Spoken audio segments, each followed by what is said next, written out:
My career journey spans decades, and I have a rather eclectic career in the public sector, in the corporate sector, nonprofit sector, and finally, currently, in entrepreneurship. So I graduated from Boston University and came back to New York City. I didn't have a job. And what I did was I went to the now the Chinese American Planning Council's Workforce Services Division, which assisted me in finding my first professional job. So my first job was a civil rights investigator with the New York State Division of Human Rights. I investigated discrimination complaints in employment, housing, and public accommodation.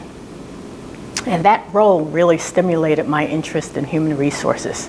Moving on from there, when I outgrew that role, based on what mentors were telling me, I landed a role. I was recruited by the then Chemical Bank, where I joined the litigation section of the legal department. So I worked on discrimination cases internally, cases that were filed against the bank. And I worked with legal counsel to address those complaints. So I did that for a number of years, and also I was the liaison between legal counsel and the human resources community. And as new legislation emerged during those years, I helped the human resource community transform regulations into policies, procedures, and practices. My real goal was to get into the human resources function. So it wasn't a straight path, I discovered. So what happened was I did a lot of networking and had a lot of internal conversation, and finally someone gave me a break internally. They hired me as human resources manager for a number of the corporate staff functions, and I became a human resource manager, finally. And it was in the day of corporate downsizing, so I spent a lot of time working with key executives to reshape organizations and put right people in the right jobs. So right-sizing organizations was something I spent a lot of time doing. And the really fun part of the job was Mba Recruiting.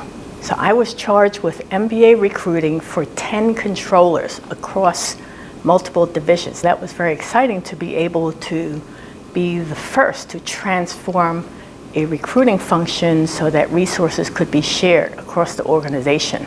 And then the mergers happened. So for 13 years of my 20-plus year career at the bank, through 4 successive mergers, I had the opportunity to really solve problems, take leadership roles, lead projects that would transform the human resources industry in banking for all of Wall Street. So those opportunities really opened up. In fact, early in the first merger, I was the first workforce diversity manager. And from there, I gained more responsibility for developing policies and training programs for employees. So this had an impact on really creating a very positive workplace culture. But the really fun part along the way is creating a framework for employee networks. There were no employee networks at the time. I'm dating myself, but I worked with a team of people to create that framework for the bank.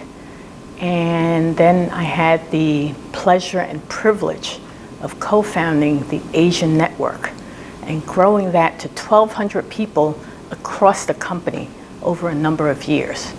During mergers, 1,200 Asian Americans in probably at least 10 cities.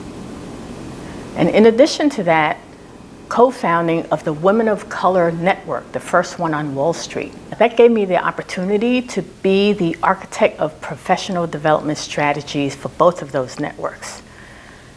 So that piqued my interest in diversity and really being the advocate for underrepresented groups and anyone who did not have a voice within a growing corporate world. The company grew to 100,000 people. So that was a really gratifying part of my career, developing these networks and giving people the opportunity to perform their best work and to create competitive advantage for the bank. I made a bold decision to move into entrepreneurship in 2005. So in the beginning, I was a diversity consultant, leadership trainer, and I did that for a number of years in partnerships with some of the best companies out there, like the Future Work Institute, LEAP, Leadership Education for Asian Pacifics, the Anti-Defamation League. And I took those experiences and realized that my greatest contribution is through executive coaching and working with organizations going through transformative periods. So that's when, in 2009, I founded my company, The One Principles. So I ventured out on my own, working with corporations, government entities, nonprofits to discover hidden talent within organizations, and to coach individuals through development and advancement opportunities. So that's what really is most gratifying, and that's my role and purpose.